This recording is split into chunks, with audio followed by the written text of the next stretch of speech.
Hello YouTube, welcome back to the channel, and today we're going to be taking a look at a couple of new accessories I got for my Enduro. So we have a new watch band and some glass protection.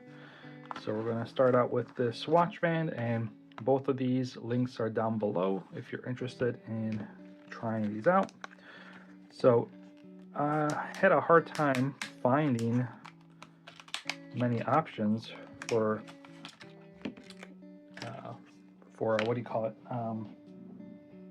Why can't I think today? Watch bands, particularly kind of the hook and loop, where you hook it around one, loop it around the other. Not many options are available, especially in 26 millimeters.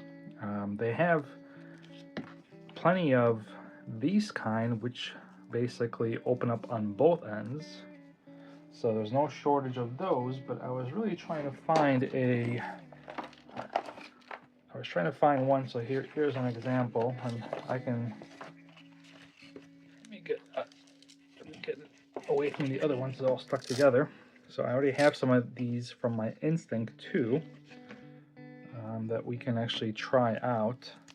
But the problem that I don't like about these dual ones is that it's a little more effort to take them on and off, because you gotta adjust both sides, as opposed to this one where just one side. So it's just more of a little bit of a less pain in the butt. But let's go ahead and try this one out. I got the lime green one because that's the color scheme here. So let's give that one a try. And you just gotta work it out a little. Actually, oops, my bad. Already doing it wrong. You gotta take it off from this end. So you first take off the loop end, or the hook end, whatever you want to call it, and then drag it out like this. It's pretty easy. All right, and now we take the new one, and let's just first compare length to see how it compares to the stock. And it is basically the same length. It's a smidgen. It's about, an inch. There we go. It's about maybe an inch or so shorter, half an inch. So if you have, I have about my wrist is about 6 3/4, maybe 7 inches. So just for perspective. So now we got, let's see, do the math here. So we gotta go, you gotta think about this. So if I go this side first, like this, okay. It feels about as stiff as the stock going in, maybe a little thicker because it's a little harder to get it through. So it appears it's maybe a smidgen thicker than the other one. Man, it'd be so much easier if you could remove the lugs. There we go. Okay, so we got that end through. I gotta do this on the other side. I'm sure over time this will kind of break in a little better. Okay, and now close this side in. Press a bunch of buttons and let's see the fit. So it's a little tighter, but doable.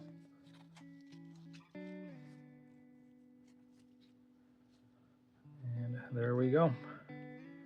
So it's green with like a little bit of a black bleeding through. I think it looks good as far as matching the watch, but it feels just like the stock one, to be honest.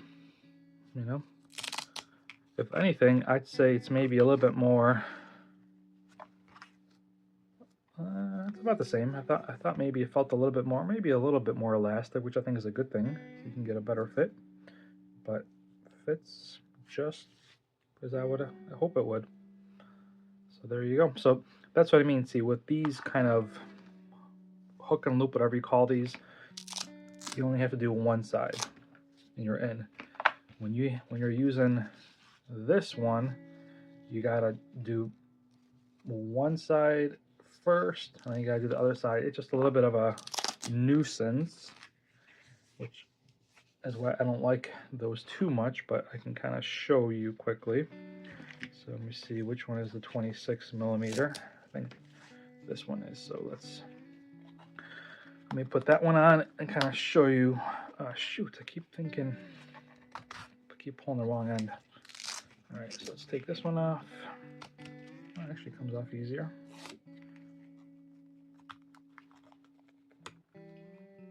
Okay, so now we're gonna put this one on. These are more plentiful. Like you can find these on AliExpress or Amazon. Several vendors, several color options. Where that single one I couldn't find one actually on AliExpress. I could only find it on Amazon. So you gotta pay a little more on Amazon.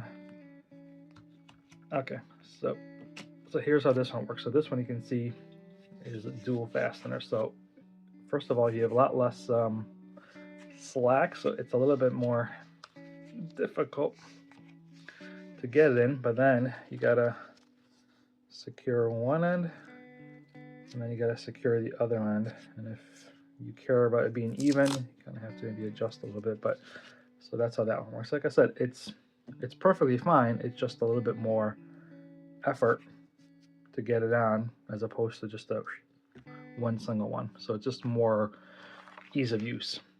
So, but it's fine, you know. Once you get it on, there's really you can't tell the difference between like a dual Velcro or single Velcro. Once it's on, it's on. So there we go. So that's that for wristbands. Next, we're gonna put on the screen protector. So we got the protector. Did they give me a washcloth? Yes, they did. Okay, so let's take the watch off. And usually what I like to do first is do a couple of my, see, this is a challenge right here. Trying to get it off with these is much harder. It's way more effort to get it off. That's the only kind. I almost wish that it had one, I mean, I wish there was just another inch of room, but that's the difficult part. But anyway, so let's move down to the solar setting. Where are you? Solar intensity. Okay. So what I'm going to do is a couple before and after readings. Again, this is very unscientific. I know that. You don't need to chew me out in the comments that this is not the right way to do it, but that's all I got. I don't have any other special tools for measuring this. So if I take my UV light, to make it a little bit more fair, I'm just gonna hold the flashlight against the camera and see what we got, so that way I can replicate this a little easier. So this is me holding the flashlight at camera level, and that generates 5 bars of solar using the UV light. And if we take a regular flashlight, once again holding it at camera level,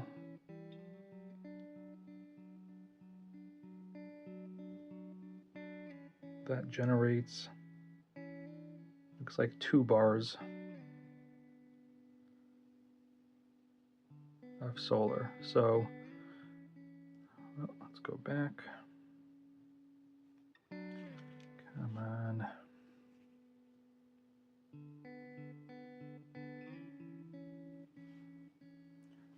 So we're getting still 2. So flashlight gets us 2 bars.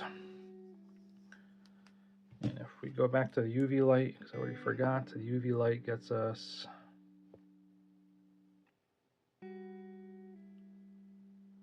about 4 or 5. 1, 2, 4.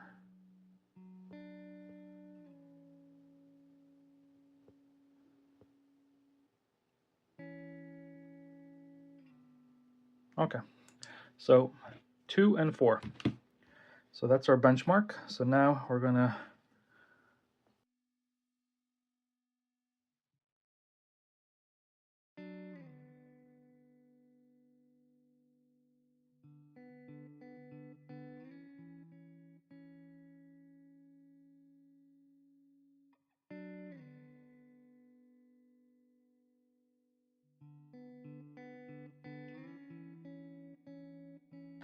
course, put down a layer of alcohol on top because it makes getting a bubble-free install much easier. So let that settle down. And now we gotta push the alcohol out.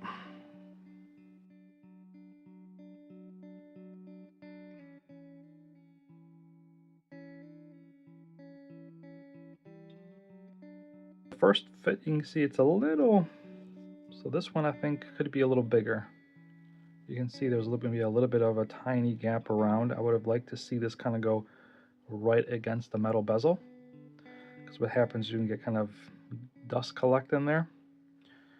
So it is a smidgen too small, so not sure if they all fit like that. So if you're looking at a screen protector, just know that this one is not as perfect as I would hope or would want. But it's certainly not bad. It could be worse.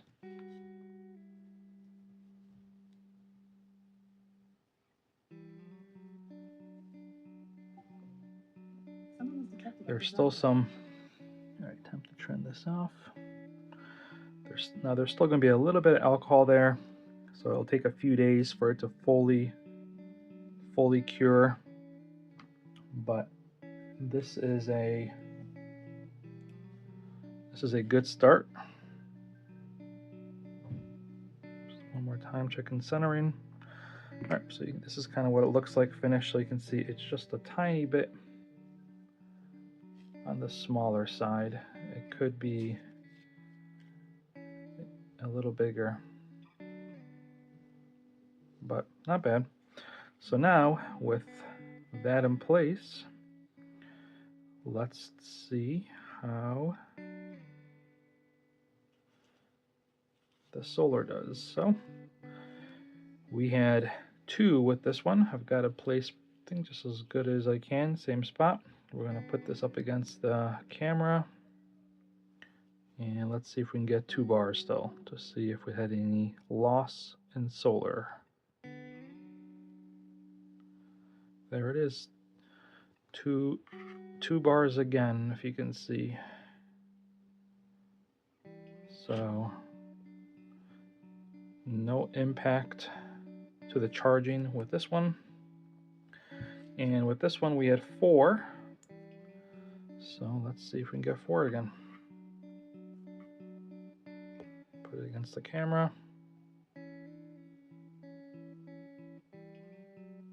There it is, 4. Yep, there's 4 right there. You can see it right there. So conclusion in my very unscientific flashlight test is that there is no impact to the solar charging. So there you go. I'll put a link to both the watch strap and the glass protector if you want it. Like I said, the glass protector is, like I said, you know, it's fine. It just, if it was just a smidgen bigger, but this kind of lets you can kind of see it fit right there. So there's just like enough for like a fingernail to fit there. So just a tiny bit bigger, it would be perfect. But not bad. Okay, that is it for this video. If you have any questions, let me know. Oh yeah, to turn the touch back on, you got to use the buttons. For a second I thought. And let's actually check to see if any. Nope, no issues with touch.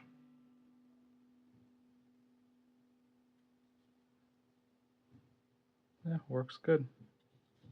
So there you go. That's it for this one. Hope you have a good rest of your day and weekend.